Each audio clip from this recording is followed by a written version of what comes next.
Scholars, हम ICSE board class 9 math chapter 27 complete कर रहे थे जिसका नेम था ग्राफिकल सॉल्यूशन। इसके पार्ट 1 में हमने क्वेश्चन नंबर 1 के 4 पार्ट कंप्लीट किए थे। आज हम देखेंगे 5th पार्ट और उसके आगे के question of question number 1 exercise 27A। देखिए इसमें हमने जो फर्स्ट 4 पार्ट कंप्लीट किए थे इससे प्रीवियस वीडियो में, उसमें एक सॉल्व करने का एक अलग पैटर्न था क्योंकि हमें हर क्वेश्चन का या हर इक्वेशन का यहाँ पे ग्राफ बनाना है। तो जो फर्स्ट 4 इस क्वेश्चन के पार्ट्स हैं इसका एक अलग पैटर्न है ग्राफ बनाने का, और अब आगे आने वाले जितने भी क्वेश्चन हैं इनका थोड़ा सा डिफरेंट पैटर्न है। तो उसको ध्यान से समझो, और एक क्वेश्चन अगर अच्छे से आपको दिमाग में समझ में आ गया तो आपको बहुत इजीली बाकी सारे पार्ट भी बहुत आसानी से समझ में आ जाएंगे। तो इसको ध्यान से समझिए। सबसे पहले इस क्वेश्चन को सॉल्व करने के लिए हमें इसके क्या करने पड़ेंगे, सॉल्यूशंस निकालने पड़ेंगे। क्या निकालने पड़ेंगे? सॉल्यूशन। आपको एक बात याद रखनी है कि ये सारी जो इक्वेशन है ये होती है लीनियर इक्वेशन, और लीनियर इक्वेशन की इक्वेशन होती है ax + by + c। ये एक general equation of linear equation है। अच्छा, इसको पढ़ना इसलिए जरूरी है क्योंकि जनरली हमें क्या करना रहता है कि इस फॉर्म में इक्वेशन को लेकर के आना पड़ता है, क्लियर, इसको सॉल्व करने के लिए। और दूसरी बात ये कि इन इक्वेशन के कितने सॉल्यूशंस हो सकते हैं, क्योंकि अभी अभी मैंने आपसे बोला कि सबसे पहले इसका ग्राफ बनाने से पहले हम इसके सॉल्यूशंस निकालने रहते हैं। तो किसी भी लीनियर इक्वेशन के इनफिनाइट सॉल्यूशंस हो सकते हैं, किसी भी लीनियर इक्वेशन के इनफिनाइट सॉल्यूशंस हो सकते हैं, क्लियर। अब इसको और हम आगे सॉल्व करते हैं, और मैं इसके कुछ और पॉइंट्स हैं जो कि काफी इंपॉर्टेंट है, लेकिन अभी मैं बताऊंगा, हो सकता है आप कंफ्यूज हो जाएंगे। हम इसको सॉल्व करते करते आपको वो पॉइंट्स क्लियर करेंगे। अब उन सॉल्यूशंस को आपको सबसे पहले निकालना है, ठीक है। उसके लिए आपको कुछ इस तरह की एक टेबल बनानी पड़ेगी, ठीक है। हर क्वेश्चन में आपको इस तरह की एक टेबल बनानी पड़ेगी। सबसे पहले x और फिर y, इस तरह से आपको लिखना पड़ेगा। अब जैसे आप नीचे आएंगे तो इसमें हम क्या करेंगे, इस इक्वेशन को वापस लिखेंगे 2x + 3y = 0। This is our equation. हमें क्या करना है, सॉल्यूशंस निकालने के लिए सबसे पहले पुट x = 0 डाल देना है। Put x = 0। तो इस टेबल में मैं x की जगह क्या लिख देता हूँ, 0। तो जैसे ही मैंने x = 0 डाला इस इक्वेशन में, तो क्या होगा, 2 का 2 रह जाएगा, लेकिन x की जगह क्या आ जाएगा, 0 आ जाएगा, plus 3y as it is रह जाएगा = 0, ठीक है। अब इससे होगा ये कि 2 की जगह 2 0 0 हो जाएगा, प्लस 3 × y = 0, क्लियर। अब क्या होगा, अकेला मेरा बचेगा 3y = 0। तो y जो होगा किसके इक्वल होगा, 0/3। तो y की वैल्यू क्या आ जाएगी, 0।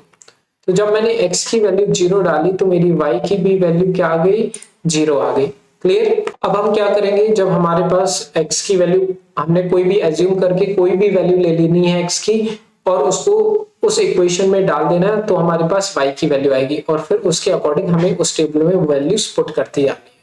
अब वैल्यूज भी कुछ हमें इस तरह से लेनी है कि हमारे पास जनरली इंटीजर्स हैं, क्लियर। अपॉन में वैल्यू उसको सॉल्व करने के बाद नहीं आनी चाहिए। लाइक अगर मैंने कुछ x की वैल्यू अपने आप से एज्यूम की है, तो कुछ ऐसा आगे सोच करके चलो कि y की वैल्यू भी हमारी अपॉन में ना आए, क्योंकि अपॉन में आएगी तो उसको थोड़ा सा प्लॉट करना ग्राफ पे डिफिकल्ट होता है, क्लियर। तो अब क्या मैं समझाना चाह रहा हूँ आपके लिए, वो ध्यान से देखो यहाँ पे। अब यहाँ तो मुझे एक सॉल्यूशन मिला 0 0, अब मुझे एक और सॉल्यूशन चाहिए। मैक्सिमम हम 2 सॉल्यूशंस पे बात करेंगे। अब मैं क्या करूंगा, x की वैल्यू अगर मैं 1 डाल देता हूँ, देखो मैं यहाँ पे आपको करके बता रहा हूँ, क्योंकि ये आप जैसे जैसे आगे बढ़ते जाओगे अपने आप करने स्टार्ट कर दोगे। तो 2 लिखा, x की जगह मैंने 1 लिखा, 3y = 0 कर देंगे। ये इस इक्वेशन मैंने x की जगह क्या डाल दिया, 1, ठीक है। अब 2 बन जाए तो 2 होता है, प्लस 3y = 0। ये 2 प्लस में है, वहां जाएगा तो माइनस में, तो क्या हो जाएगा हमारा 3y = -2, और y की वैल्यू आ जाएगी -2/3। तो ये अपॉन में आ गई और थोड़ी सी क्रिटिकल वैल्यू है, इस वजह से मैं x की वैल्यू 1 नहीं लूंगा। ये आप जैसे जैसे इसको सॉल्व करते जाओगे तो आपको अपने आप समझ में आ जाएगा कि हमें क्या वैल्यू लेनी है और क्या वैल्यू नहीं लेनी है, क्लियर। तो इसमें कोई प्रॉब्लम वाली बात नहीं है। अब मैंने थोड़ा सा इधर पे एनालाइज किया, मैंने देखा अगर मैं x की वैल्यू 3 ले लूं तो 3 × 2 = 6 होगा, और मेरी वैल्यू देखना सॉल्व होगी। तो मैं क्या करूंगा, अब x की वैल्यू लेता हूं मैं 3, I am taking put x equals to 3, दूसरी वैल्यू, तो मैं यहाँ पे x की जगह पे 3 लिख देता हूँ। ये हमें अपनी मर्जी से लेनी है, कोई भी x की वैल्यू आप ले सकते हैं। तो जब मैं x की वैल्यू 3 लूंगा तो 2 इंटू 3 और 3y इक्वल्स टू 0, क्लियर। अब 2 3 जो होता है 6 plus 3y equals to 0, clear. अब ये 6 प्लस में उस साइड जाएगा तो -6 हो जाएगा, और y की वैल्यू क्या आ जाएगी -6 अपॉन 3, और इससे हमारी y की वैल्यू क्या आ जाएगी -2, 3 1 जा 3, 3 2 जा 6, ठीक है। तो y की वैल्यू -2, तो हमारी यहाँ पे जब मैंने x की वैल्यू 3 ली तो y की वैल्यू -2 आई, ठीक है। अब इससे हमारे कोऑर्डिनेट्स बनेंगे, देखो ध्यान से, इससे हमारे ये जो मैंने टेबल यहाँ पे वापस से लिख दी, अब हमारे पास दो कोऑर्डिनेट मिल जाएंगे। वी गॉट टू कोऑर्डिनेट्स, या फिर हम लिख सकते हैं सॉल्यूशन, सॉल्यूशन बेटर रहेगा, हम सॉल्यूशन से लिखेंगे, ठीक है। Solution of equation, given equation are. Solution क्या मिले आपको, सबसे पहले x वाली वैल्यू पहले लिख देनी है और y वाली वैल्यू दूसरे टाइम पे लिखना है। In the same manner x की वैल्यू पहले लिख देनी है, y की वैल्यू दूसरी। Are you getting this? ये x y वाली पहली वैल्यू और ये x y वाली सेकंड वैल्यू, ठीक है। अब हमने ये ऑलरेडी क्या करना है, अब इन कोऑर्डिनेट्स को ग्राफ पे प्लॉट कर देना है। आप एक बात हमेशा याद रखना, मैंने x की वैल्यू अपनी मर्जी से ली है 0, मैंने x की वैल्यू अपने मन से ली है 3, ठीक है। आपके टीचर्स x की वैल्यू अपनी मर्जी से कुछ भी ले सकते हैं, ठीक है।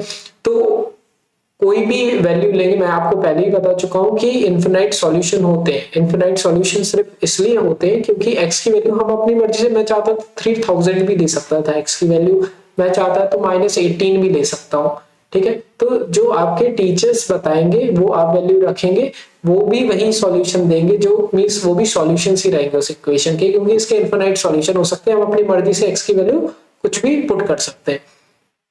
अब हमें क्या करना है, सिर्फ ये दो पॉइंट्स जो हैं इसको हमें प्लॉट करना है ग्राफ में। आपके टीचर हो सकते कि मिनिमम 3 सॉल्यूशंस निकालो और उसको प्लॉट करो, ठीक है, तो वो भी सही है, लेकिन हमारा काम 2 सॉल्यूशंस में बन जाएगा, क्लियर।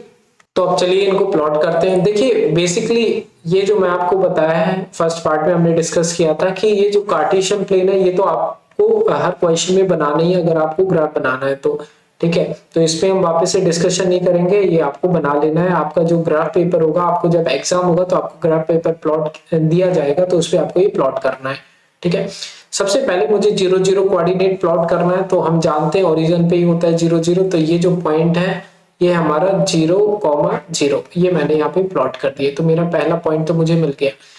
और दूसरा पॉइंट है 3 -2, मतलब x पे 3 और y पे -2, तो x पे 3 मेरा होता है यहाँ पे, ठीक है, x पे 3 ये है, और y पे -2, y पे -2 मतलब ये हो जाएगा मेरा कहाँ पर, ये x पे 3 y पे -2, ये वाला जो पॉइंट है मेरा ये है कौन सा, x पे 3 y पे -2, ठीक है। तो अगर मैं इसको हाईलाइट करूं तो ये हो गया मेरा सेकंड पॉइंट और ये हो गया मेरा फर्स्ट पॉइंट। अब ये जो दो पॉइंट मिले हैं हमारे लिए, हमें इनको क्या कर देना है, इनको हमें ज्वाइन कर देना है स्केल से, ठीक है। जो ये ब्लू कलर से आपको दिख रहे होंगे, इनको हम क्या कर देंगे, सिंपली स्केल रखेंगे और इनको क्या कर देंगे, ऐसे ज्वाइन कर देंगे और इसको आगे तक बढ़ा देंगे, क्लियर। तो ये जो लाइन आई, क्योंकि एक लाइन को बनाने के लिए हमें 2 पॉइंट्स की जरूरत होती है। इसके बाद आप चाहें तो इसको इन पॉइंट्स के नेम भी लिख सकते हैं, जैसे कि ये मेरा पहला पॉइंट था 0 0, मैंने 0 0 लिख दिया, और इधर पे था मेरा 3 और -2, x पे 3 और y पे -2, तो ये लिख दिया। और ये जो वैल्यू है, ये जो लाइन बनी हुई है येलो कलर की, ये है मेरी इक्वेशन जो गिवन लाइन है उसकी, मीन्स इस इक्वेशन के 2x + 3y = 0। तो आप चाहें तो इसके ऊपर ऐसे भी लिख सकते हैं 2x + 3y = 0, 2x + 3y = 0, clear. तो ये एक लीनियर इक्वेशन की हमारी लाइन बन चुकी है। तो आपको करना क्या है, ऑल ओवर सबसे पहले आपको दो सॉल्यूशंस निकाल लेने हैं उस इक्वेशन के, और सॉल्यूशन कैसे निकालने वो यहाँ पर डिस्कस कर चुके हैं।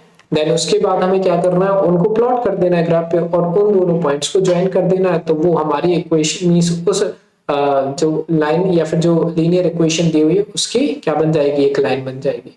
तो बस इतना ही करना है। तो इस तरह से हुआ बच्चों हमारा 5th पार्ट कंप्लीट। इसके बाद हम देखेंगे 6th पार्ट नेक्स्ट वीडियो में। कोई भी डाउट रहे तो कमेंट सेक्शन में पूछे, किसी भी चैप्टर में डाउट रहे तो पूछ सकते हैं आप।